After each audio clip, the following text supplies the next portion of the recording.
تجارت کر رہے ہو تو تجارت کے احکام جاننا یہ تمہارے ذمہ فرض عین ہے. کس قسم کی بیع، کس قسم کی خریداری، کس قسم کی فروختگی جائز ہوتی ہے، کون سی ناجائز ہوتی ہے.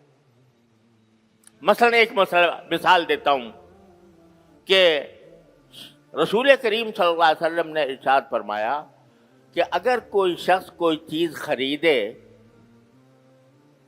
کسی دوسرے انسان سے، تو جب تک اس چیز پر قبضہ نہ کر لے اس وقت تک اسے آگے بیچنا جائز نہیں.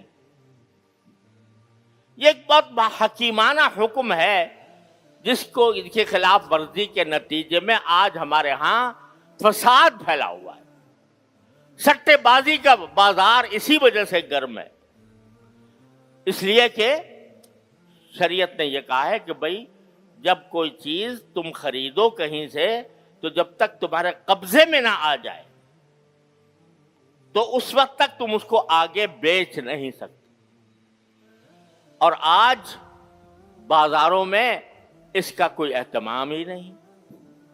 کہیں سے خریدا اور خرید کر اس کو آگے وہیں سے وہیں بیچنا شروع کر دیا، اور اسی کی بنیاد پر سٹہ بازی کا بازار کھلا ہوا ہے، اور اس کے نتیجے میں لوگوں کو اربوں خربوں کے نقصانات ہوتے ہیں.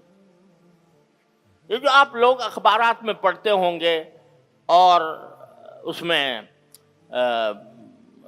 خبروں میں دیکھتے ہوں گے کہ اسٹاک ایکسچینج ایک دم سے اوپر چلا گیا، ایک دم سے نیچے چلا گیا، اتنے پوائنٹس کا اضافہ ہو گیا، اتنے پوائنٹس کی کمی ہو گئی، فلاں پر بند ہوا، فلاں مقدار پر شام کو جا کے اتنا گر گیا.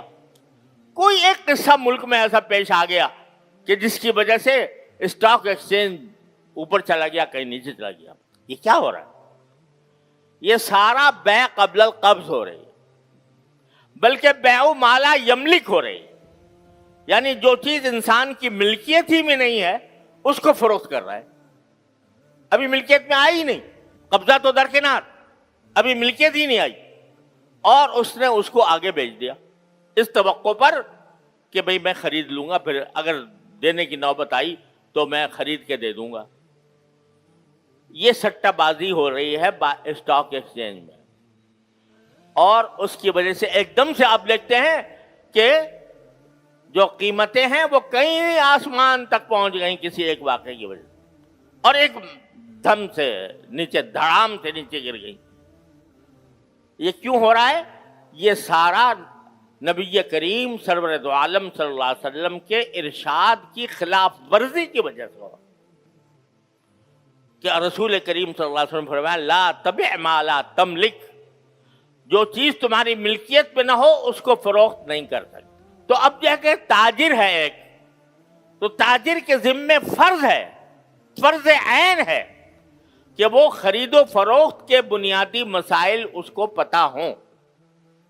یہ ایسا ہی فرض ہے جیسے نماز پڑھنا فرض ہے، ایسا ہی فرض ہے جیسے روزہ رکھنا فرض ہے رمضان میں. تجارت کے اندر جو لوگ مشغول ہیں ان کو مسائل کا پتہ ہی نہیں، حالانکہ الحمدللہ علماء کرام نے تمام مسائل بہت وضاحت کے ساتھ ہر زبان میں مرتب کر کے لکھے ہوئے ہیں، اور اگر چاہیں تو ان کو بڑے آرام سے سیکھ سکتے ہیں، سمجھ سکتے ہیں. لیکن کیونکہ توجہ نہیں، بس تجارت کرنی ہے، کاروبار کرنا ہے، پیسہ بنانا ہے، اس کے لیے کسی معلومات حاصل کرنے کی ضرورت نہیں.